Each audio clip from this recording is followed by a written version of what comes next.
Hi there, I'm Mr. Sorenzo, and welcome to your first and probably the only guitar music theory lesson that you'll need for a very long time. Because in our free beginners course, which this video is a part of, we focus on practical aspects of playing the guitar, not so much music theory fluff. So when I tell you that we're going to cover only the things that you absolutely need to play guitar and have fun, I am telling you the truth. This is not a TikTok style video. It's for those of you who've made a decision to learn how to play the guitar and have fun with it, okay? So I just want to set that expectation straight. The way this course works is that all the knowledge is provided to you guys for absolutely free. All the lessons are full lessons, so there's no knowledge kept from you. I've put the link to the slides in this lesson for absolutely free. So if you go to the second link in the description, it's a Dropbox link. It's for free. You can go on and download the presentation slides so that hopefully you can use it to learn the stuff and reinforce the stuff. And I'll even teach you how to practice the stuff. However, if you're interested in following my practice routine and a whole bunch of bonus material and a whole bunch of exclusive stuff, feel free to join our Skool community. The link is in the description. And with that said, let's get started because music theory is one of those areas that is really interesting because the moment you start to tell a beginner, you know what, let's do music theory lessons, this is the reaction that you usually get. So that's you guys, and that's music theory. And you don't want it, right? You feel like, ugh, whatever. But trust me, it helps you tune your guitar. It helps you memorize chords and songs a lot better. It helps you making sense of what you're going to learn. Now, to be honest with you, I'm not a biggest fan of drowning myself into music theory either. In fact, one of my absolute favorite quotes of music theory is this: "Those who seeketh to master everything about the theory of the lute," that's guitar music theory, "needeth to go and get a life." Okay, and that quote is by Socrates, pictured here. So when I tell you guys that we'll be covering only the absolute necessities to make sure that you can actually practically play, you know I'm telling you the truth, all right? So with that said, let's go. What's a note? You hear it, this note, that note, I played the wrong note. Note to music is like letters to sentences, right? So you have this absolutely handsome moose here, and the word moose is made out of letters M-O-O-S-E. Each of these letters make up the word moose. And so notes to music is kind of like that. It's the alphabet of music. And now, speaking of alphabet, the good news is that when it comes to notes, our notes are actually labeled like English alphabet, right? Now, in Western music, that is almost every music you hear these days, so any rap, trap, pop, rock, jazz, metal, all sorts of music, almost every music that you hear on your Spotify or YouTube right now are based on Western music theory. Now, in Western music theory, we have 12 notes in total. These 12 notes then repeat themselves in pitches. What do I mean by that? Let's break it down. So we have 12 notes. Imagine English language was made out of 12 alphabet letters, right? So that's easy to understand. And when it comes to the concept of pitch, imagine a father and a daughter are singing the same song, right? So imagine a father and a daughter, like a 5-year-old daughter, very young, are singing "Twinkle, Twinkle, Little Star." But the father's voice probably sounds like this, and the daughter's voice probably sounds like this, right? "Twinkle, twinkle, little star, twinkle, twinkle, little star," right? Singing the same notes, the same song, but at a different pitch. Does that make sense? That's the concept of pitch. So in music, these notes get repeated in cycle, and every time they start again, they go either to a higher pitch or a lower pitch. Okay? Now, Western music theory has 12 notes, I said, right? We have 7 main notes. I like to call them the main notes for some reason. It just makes it easier to understand, right? And good news for us, like I said, they're labeled like English alphabet. A, B, C, D, E, F, and G. That's 7. Count it if you want, right? A, B, C, D, E, F, and G are the main notes that we have in Western music. And, like I said, they repeat themselves in pitches. So we can play the same note at a higher pitch like this. Don't worry yet, you don't have to know any of this stuff. By the end of this video, hopefully all of it makes perfect sense, so stay with me. Now, 12 minus 7 is 5. That leaves us with 5 sidekick notes. I like to call them, or side notes, just because, to be honest with you guys, I categorize it this way because it's easier to remember. However, there is no inherent value difference between these 5 and the 7, okay? So it's like saying like even numbers are better than odd numbers. No, they're just numbers. They're of same value. Same thing with the notes. It's just a little easier to remember it this way from my experience in teaching it. So, you know, like if you're an instructor watching this to learn how to teach, don't lose your mind. So these 7 main notes and the 5 side notes are in between each other when it comes to the order. So it's like main, side, main, side, main, side, right? The side notes are kind of in between the main notes, if that makes sense, okay? Now, there are 2 ways to symbolize a side note that sits between the main notes, right? Because if you think about it, if I, for example, look at A and B here, right? The same note that can come after A is the same note that comes before B, right? So it's like from A's perspective, the note is after A, but from B's point of view, that note is before B. So we have 2 signs in music theory used to symbolize this point of view. The first one is the hashtag sign. We call it sharp in music theory. And when a note is sharp, right? So for example, when I say A sharp, that means the note after A. The second one, the second symbol, is the flat symbol, or a small b, right? If you guys notice, all of our notes are symbolized with capital letters. The flat sign is symbolized by a small b. So for example, looking at the note A sharp, A hashtag, right? A sharp is the note after A. A flat is the note before A. So the hashtag sign is used to symbolize the side note that comes after A, the small b for before A. Makes sense? On the same token, if you look at the note D, right? D sharp is the note after D. D flat is the note before D. And this is how I like to help students memorize it. If someone's sharp, they're ahead of the game. Next, right? Ahead, in front.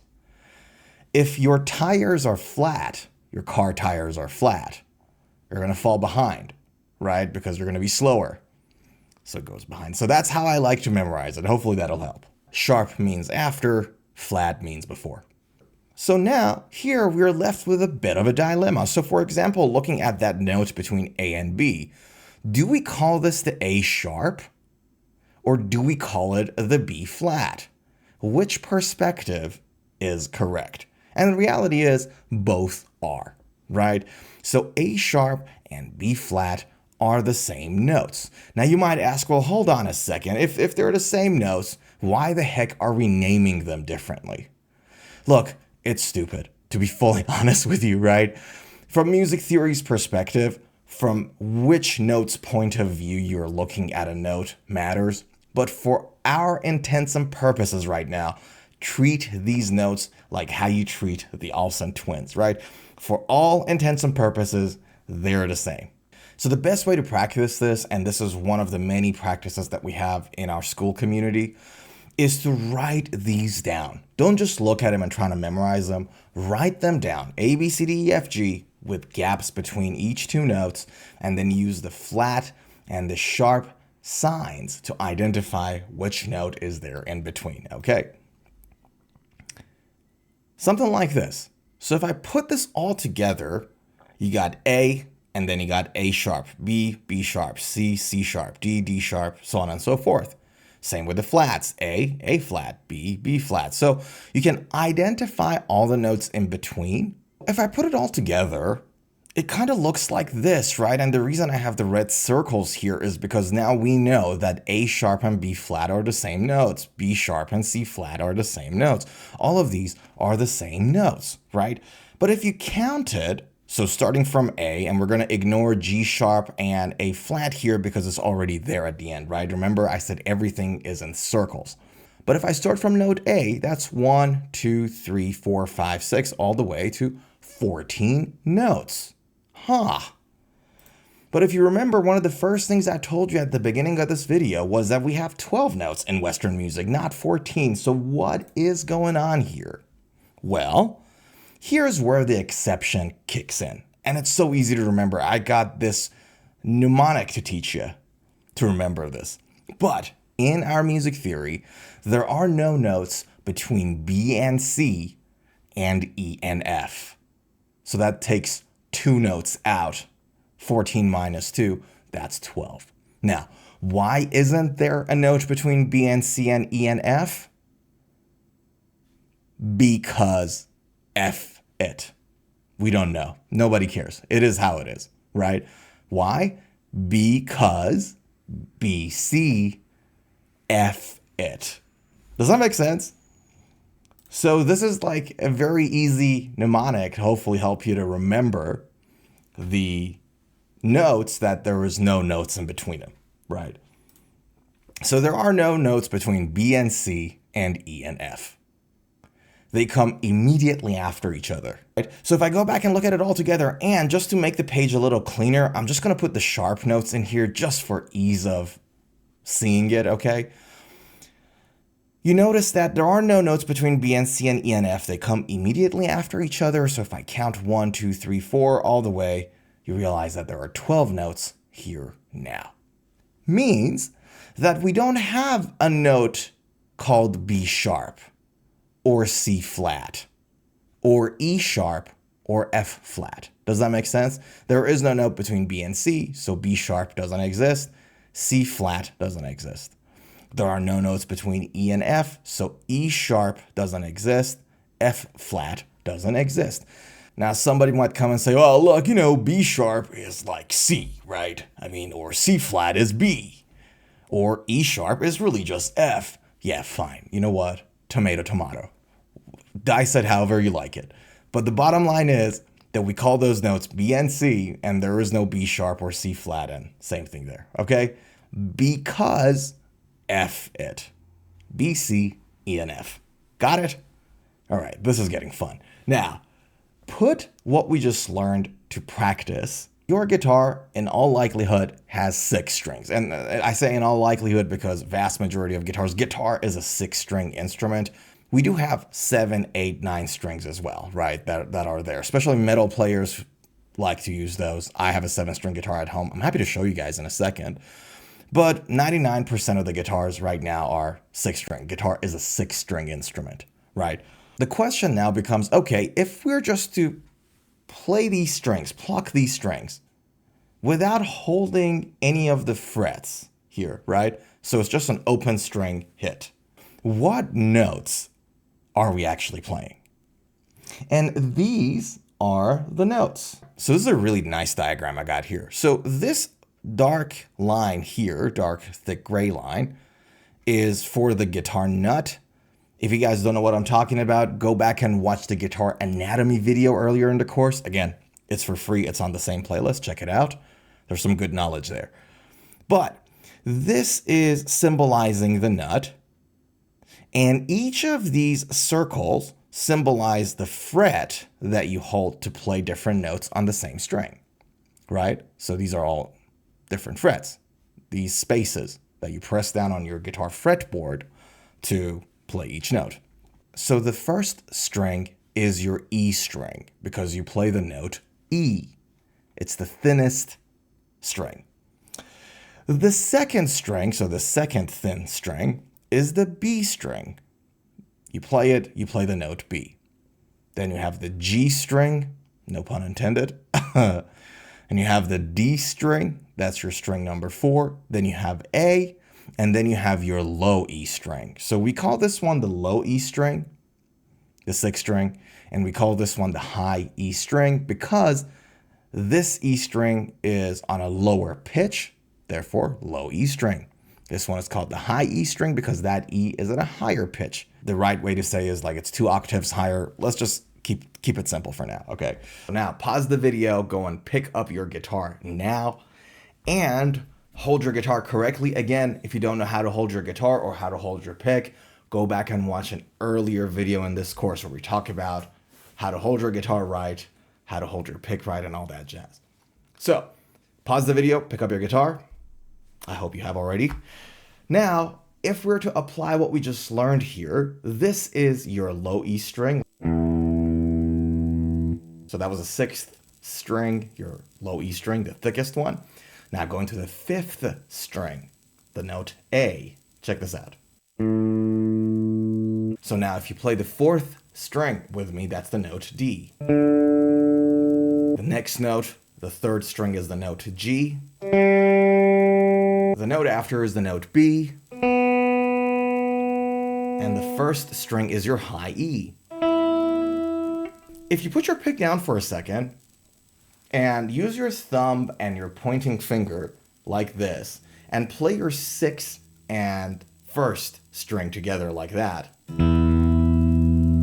know exactly what I'm talking about when I say that these are the same notes with a different pitch. So going back to this diagram, now you know what I'm talking about when I say this is the low E, A, D, G, B, and E. The reality is that it might be a little hard to memorize E, A, D, G, B, and E. So I have another mnemonic for you. You're going to love this one. I kind of like it. Like every time I say it to students, they love it. I've never seen anybody that doesn't like this. Check this out. The mnemonic is eat apples daily because good body's excelente, right? Eat apples daily. Why? Because good body is excelente. And excelente is excellent in Spanish, okay? So I like this. It's a nice mnemonic, right? It's like when you say an apple a day keeps the doctor away if you throw the apple hard enough. It's exactly the same concept, right? Eat apples daily. Good body's excelente. That's like the perfect mnemonic. Like what more can you ask for? Right? So if you remember this sentence, these 2 sentences, you will remember the free string notes on your guitar. If now I'm to map the 7 main notes in my top 3 frets. So in the top 3 spaces here, 1, 2, and 3. Oops, wrong guitar. You get the idea, right? So top here, and the reason for that is because like that's the first position that you put your hand on. But if I am to map those 7 main notes here, it goes like this. Remember we said that there are no notes between the E and the F because F it, B, C, E, F, right? Going back to the slide here. Remember we said there are no notes between E and F. So E comes immediately before F. F comes immediately after E, right? So if we go back here, you see that if you play your open string E, if I press the 1st fret like this, I'm playing the note F. Now we know that there is a note between F and G, right? So that means for me to get to the next main note, I have to go from F, one note, the one after. Does that make sense? So I have to hop a note basically to get to my next main note. Because this middle one here that I left blank just to make things a little easier is the note after F, or it's the F sharp. Or from G's perspective, it's the note before G, or G flat. But again, just to make things easier, we're only going to focus on the main 7 notes. Now, if we go to the 5th string here, that's the A string. We know that there is a note between A and B. That's A sharp or B flat. So the note after A here is the A sharp or the B flat, but if I hop it, I get the note B. On the same token, we know that there are no notes between B and C. because B, C, F it, E, F, right? So I press the second fret on the 5th string, I get the note B, and then immediately after on the 3rd fret, I get the note C. So you guys hopefully get the logic, right? So you have the D string, the note after is D sharp or E flat. Hop it, you get to note E, immediately after is the note F, because there are no notes between E and F. So hopefully this logic makes perfect sense. Now, when we get to the G string, that's where things get hot and spicy. Yes, pun intended. Right? So with the G string, the thing that makes it a little different is that on each of the strings, on the other 5, you notice that on the top 3 frets, there are 2 main notes that are not sharp or flat. By the way, in case somebody's already losing their mind here, like a music teacher or whatever, main notes are also called natural notes. That's the correct music theory term, but I don't care, right? We're trying to keep things simple here. So if you look at the E string, you have the F and G on fret 1 and 3. If you look at A on 2 and 3, B and C, D, you got the E and F. But the G string, right, you only get the note A. So G string here is the only string that in the top 3 frets has 1 main note, not 2, right? Because there are notes between G and A, and there are notes between A and B. Hopefully that makes sense, because once you go through the string and then you have to go to the next. Does that make sense? Now, go into the B string. Again, there's no notes between B and C, so fret 1 is C. Hop 1, you get to D, and then I said it kind of earlier, you get to the E string. Because these 2 E strings are the same, they just differ in pitch, in octaves, right?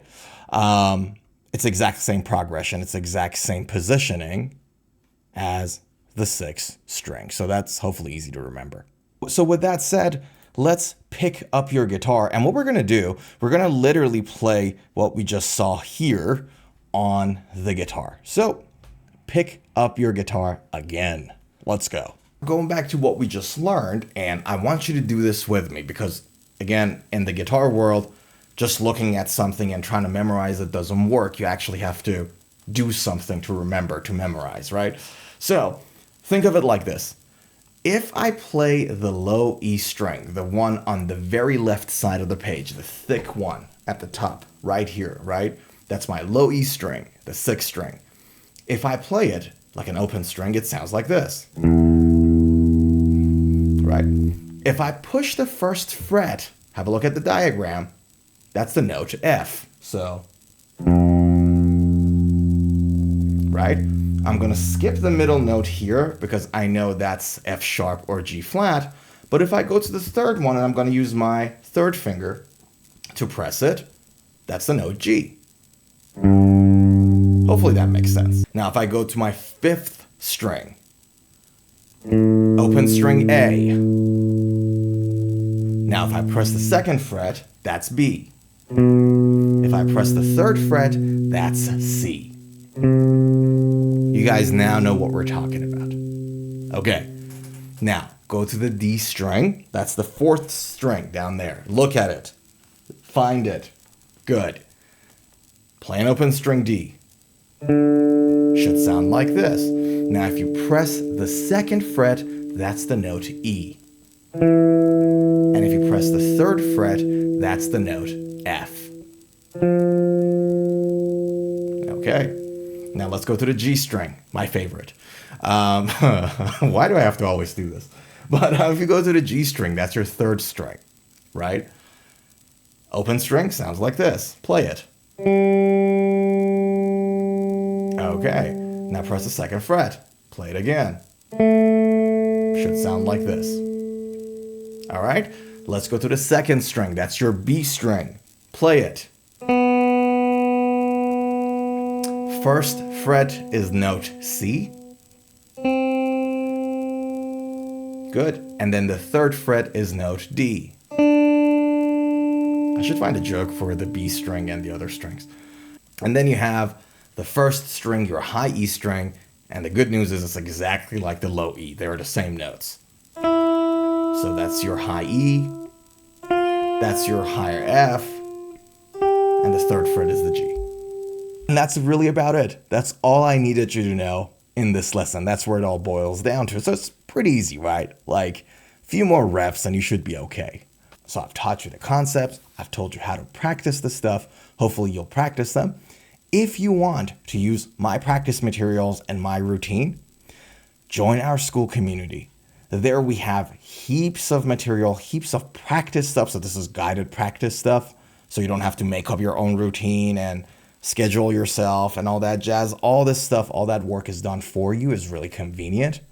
And I actually practice those practices with you in our Skool community. So if you want to get access to those and me practicing those stuff with you, join our Skool community. It's a great one. And by the way, not only you get extra training material and you get an expert to do those practices with you, we have additional bonus videos there that connects these lessons together that we have in our free beginners course. So for example, talking about this lesson, for the next video in our online community, we are going to connect what we just learned here to the last video where we learned our first song. We did